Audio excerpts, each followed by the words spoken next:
Hello and welcome to Wellbeing. I'm Jack Hodgins. Today is the second and final part of episodes delving into what alcohol use disorder is.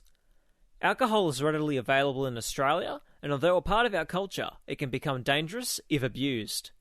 For those that struggle with alcohol and are addicted to it, the condition is known as alcohol use disorder. We are again talking with Professor John Saunders, a consultant physician in internal medicine and addiction medicine.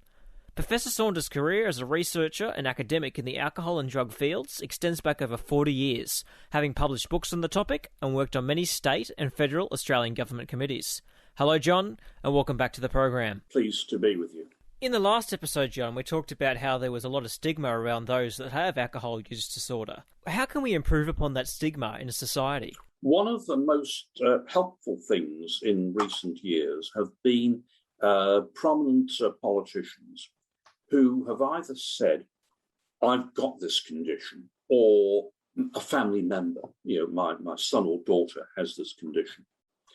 And they developed an understanding, complemented by their day-to-day lived experience. And that can be very powerful. There is a much greater understanding of the nature and the impact of depression now compared with 15, 20 years ago. And we've seen a number of very prominent people, sportsmen, politicians, people in the media, who have said, I have depression, or I developed depression, or I nearly committed suicide. And that has brought the attention of people in general to the impact of these disorders, and that no people are immune. Some of the politicians who describe their experience of depression would, on the surface, seem the most unlikely people in the world to develop a depression.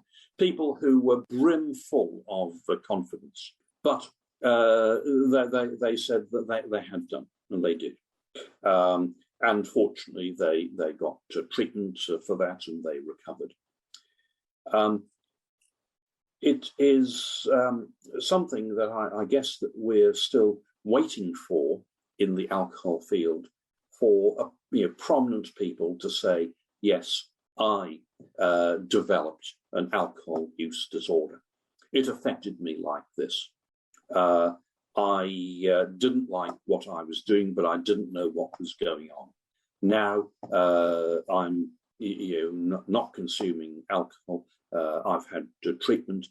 I continue looking after myself. That would be very, very helpful, and we're kind of still waiting for that. We talked a little bit about how you developed the audit questionnaire in the last episode, John, but what first sparked your interest in this line of work? It sounds somewhat sort of academic and dull, but my first degree was in pharmacology.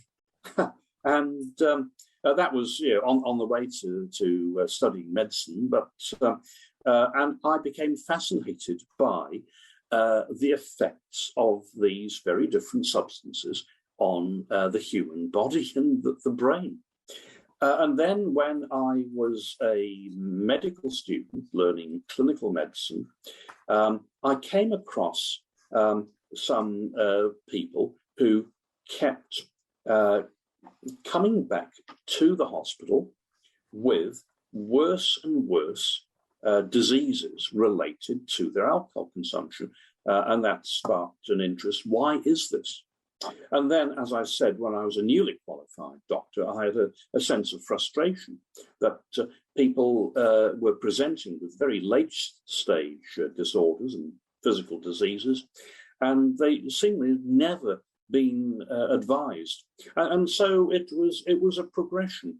I'm fortunate in that I don't come from a family who has anybody who has any alcohol or drug problem, never remotely myself. It started off as an academic interest.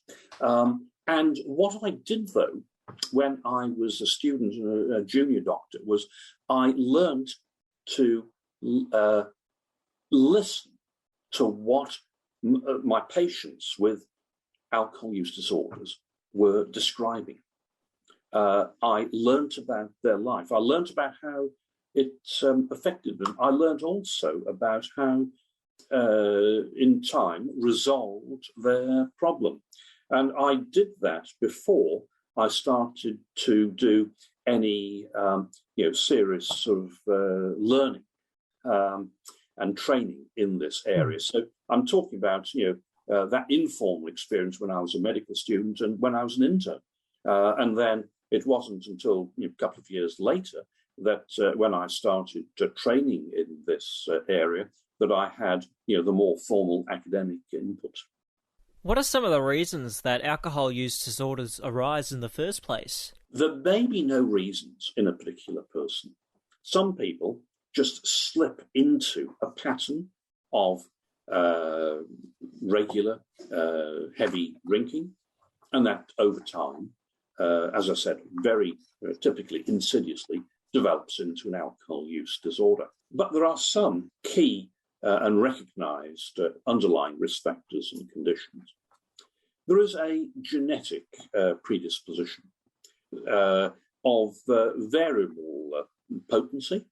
Some people do come from families where, maybe half or more of the brothers and sisters in each generation do have an alcohol or other substance problem.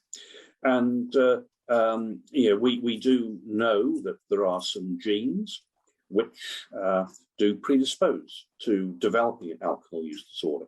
There isn't a single gene. There are quite a range of genes.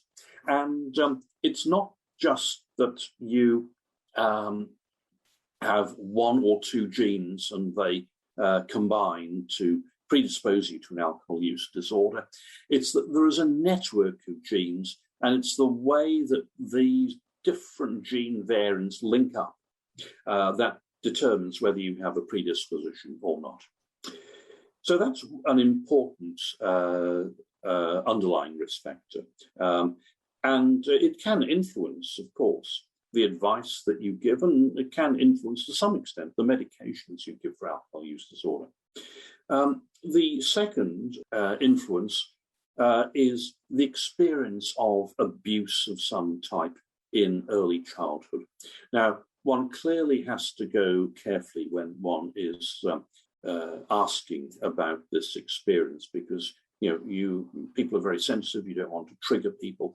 People may have kept this under wraps all their life, but it is important to explore this possibility, because there can be the prospect of additional therapy to help them resolve their alcohol use disorder and associated conditions. So that would include experience of repeated physical abuse, sexual abuse of some type, and also severe emotional abuse, particularly when there is unyielding negativity expressed towards the kid when young. There are also various forms of trauma can predispose. And by trauma, I'm really referring to adverse experiences, both physical and some mental, in the mid to late teens and early adult life in particular. And that would include trauma in combat, as experienced by the armed forces. It would include trauma experienced, often recurrently, by emergency services personnel, including fire brigade officers, police officers, ambulance crews. Then there are a series of mental health disorders, primary or underlying mental health disorders. Now, some of these also have their origins in abuse or trauma or genetics. But they are discrete, diagnosable mental health conditions, and I'm talking about, for example, bipolar disorder, attention deficit hyperactivity disorder, or ADHD, post-traumatic stress disorder, clearly related to previous trauma. Certain forms of anxiety, certain forms of depression can also predispose. Not all mental health disorders do predispose, and indeed there are some mental health disorders where a person is less likely to have an alcohol use disorder than people in the general community. There are certain physical disorders which predispose, particularly those causing chronic pain, and which may lead to a prescription of opioid painkillers, which can result in a dependence on those.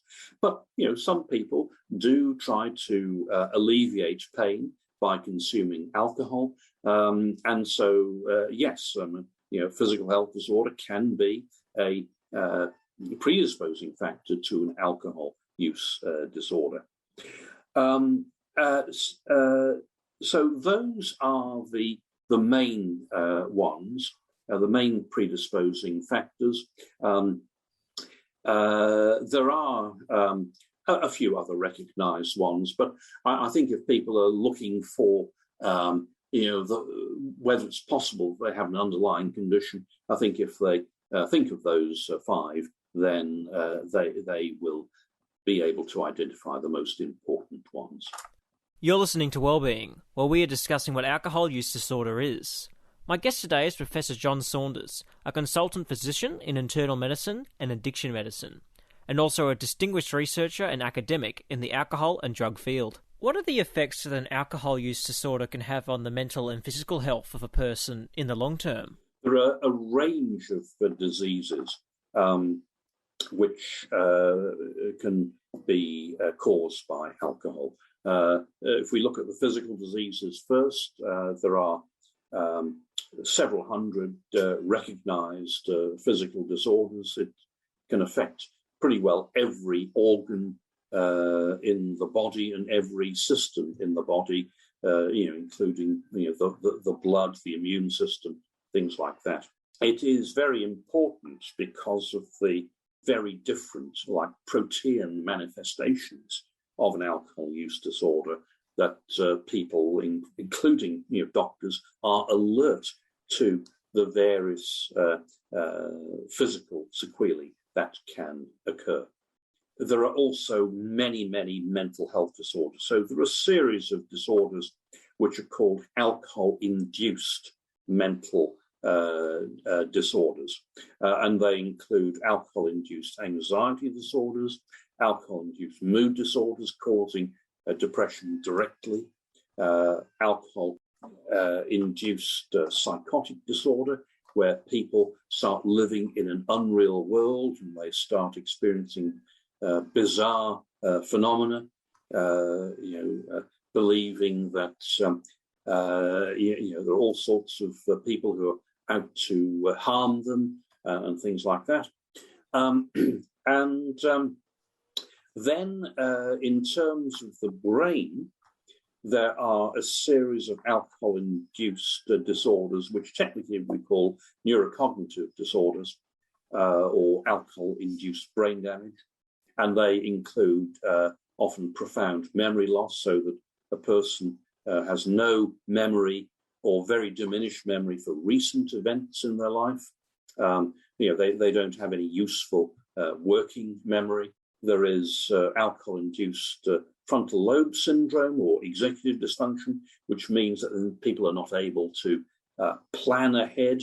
They're not able to conceptualize. They become very rigid in their thinking. They make bad decisions or are very indecisive. And sometimes their personality changes, so they behave what people would regard as abysmally in public. And there are various other disorders which affect the brain, so people can become incoordinated. They can also have problems with their vision, and alcohol is a cause of blindness. So really, there are a whole heap of disorders, physical, mental, brain, numbering in their hundreds, which it can cause. I sometimes tell my patients, please don't be of interest to doctors. Because alcohol is a rich source of human diseases which doctors can diagnose and study. But you don't want to be in that category. What are the effects that an alcohol use disorder can have on the relationships that a person has with friends, family, and work colleagues? They are very profound, and partly they reflect what is the reality of alcohol's effects on behaviour and insight and judgment and their physical health, but also the fact that, as I've mentioned earlier, most people in the community don't have a good understanding of the nature of alcohol use disorder. And so it is so common to have a family member thinking that this person has brought it on themselves, and all they have to do is to show some self-control, as if it was as easy as that. Few people still realise that there are very, very important neurobiological changes which have occurred and which produce the central features of alcohol use disorder. So it is important for people to, particularly if they have a family member who has an alcohol use disorder, to get some understanding. In the programs that I run in various hospitals, there was, until the COVID pandemic, an open invitation to family members to come to a lecture that I provide, so that they can hear directly from me, rather than it being passaged through the person with an alcohol use disorder, because there is always the risk that the family member might think that they're putting a bit of a spin on it. Whereas if they hear it from me directly, then they're more likely to take that on board. There are some good articles. I mean, Scientific American, for example, has had some good articles on alcohol use disorder and addictions in general in recent years. But there is, unfortunately, also an awful lot of rubbish in the media and the press. It's, just a chance as to whether somebody looking for information gets good information or rubbish. What are some of the ways that we can tell whether the information we're looking at is from a good source or not? I would see whether it is consistent. I would have to say that most of the medical information I see on Wikipedia is pretty good. Now, I don't know the details of how Wikipedia works, but it does seem to access a lot of information from government websites, at least in this area. And so sometimes what you see on Wikipedia is basically the same as you would see in the United States National Institute of Health websites. Mm. So when you get consistency like that with a government, a reputable government organisation, then I think you can be pretty assured. The information which is produced in various ways through the Australian Department of Health is of good quality, but there is a lot of information through various websites which frankly is unhelpful, inaccurate, or scaremongering. So you just got to look for consistency of the information, and particularly whether it stacks up against the information you get on these highly reputable Department of Health sources. Can alcohol affect the genders differently? Oh, yes. In general, women are much more susceptible to alcohol than others. They develop alcohol use disorders after a lower cumulative consumption of alcohol than men. The physical diseases occur more rapidly, and sometimes the associated mental health disorders are also rather more difficult to manage. But particularly women are susceptible. And the one reason is a very sort of straightforward one. That if you look at a man and a woman consuming similar amounts of alcohol over time, then because women are on average 15+% lighter than men, then they're clearly going to have a proportionally higher alcohol intake per kilogram body weight. In addition, women have a higher proportion of their body weight is formed of fatty tissue.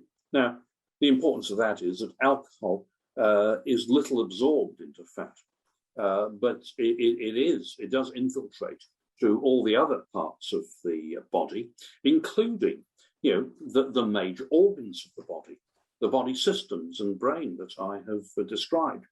So even if we discounted or adjusted for the difference in body weight, because a woman's central body mass is a smaller proportion of the total body in a woman than a man, then that woman is going to be exposed proportionally to more alcohol. Women develop higher blood alcohol levels. That's kind of saying the same thing after a given amount of alcohol consumed. So that is one important reason. There are also different reasons. The woman's sort of hormonal situation means that certain enzymes are more active than others, and these include enzymes which produce some of the toxic breakdown products of alcohol. There is a big biological difference between men and women, and there are social and societal influences as well, which we can also discuss. But I would emphasise the important biological difference. You're listening to Wellbeing, where we are discussing what alcohol use disorder is. My guest today is Professor John Saunders, a consultant physician in internal medicine and addiction medicine, and also a distinguished researcher and academic in the alcohol and drug field. Which demographics are most at risk of becoming dependent on alcohol? Despite what I've said about women being more susceptible than men to alcohol, it is men who are more likely to develop an alcohol use disorder than women. And the reason is that men have traditionally been in environments where alcohol was consumed, or at least after work. And it's been more of the culture of being a man than historically in Western societies being a woman. There have obviously been very profound changes in the roles of men and women in recent years, and that difference is less now. So, whereas men used to outnumber women with alcohol use disorder by at least 5 to 1, now it's about 2 to 1. And then there are some facilities which have reported relatively equal numbers of men and women in their young years coming to treatment. Demographics can also include social aspects. And historically, it used to be the wealthier people in society who were more likely to have alcohol use disorder than the less wealthy people. This is not seen these days. And indeed, it tends to be the unemployed and the poorly employed who are more susceptible to alcohol use disorders than other people. And that that often reflects opportunistic consumption of alcohol. So it certainly has represented a change over the last 50 to 60 years. What would be the take-home from this interview you'd want people to remember the most? I'd like people to be aware of alcohol as something which has been part of Australian society for many years, but which has a real sting in its tail, as it were, and to be cautious about their alcohol consumption, to learn about the National Health and Medical Research Council guidelines, which advise that people should not drink more than 100 grams per week. That's 10 standard drinks of alcohol per week. And that, of course, applies only to people who've never had a problem with alcohol. Said if you've had an alcohol use disorder, then there are very clear goals centred on not consuming alcohol, which is the best advice that I could give. So, in summary, I think an awareness that alcohol can cause very significant complications. It's much better to do something to benefit yourself earlier rather than later. And that comes back to my experience when I was a medical student and a junior doctor of seeing people with very late stage complications and wanting people to have advice and information at an earlier stage where they could make good personal decisions. Well, thank you for sharing your insight with us today, John. We appreciate you taking the time. Okay, that's a great pleasure, Jack. My guest today was Professor John Saunders, a consultant physician in internal medicine and addiction medicine, and also experienced researcher and academic in the alcohol and drug field. Thank you for listening. I'm Jack Hodgins, and all of us at Wellbeing wish you well.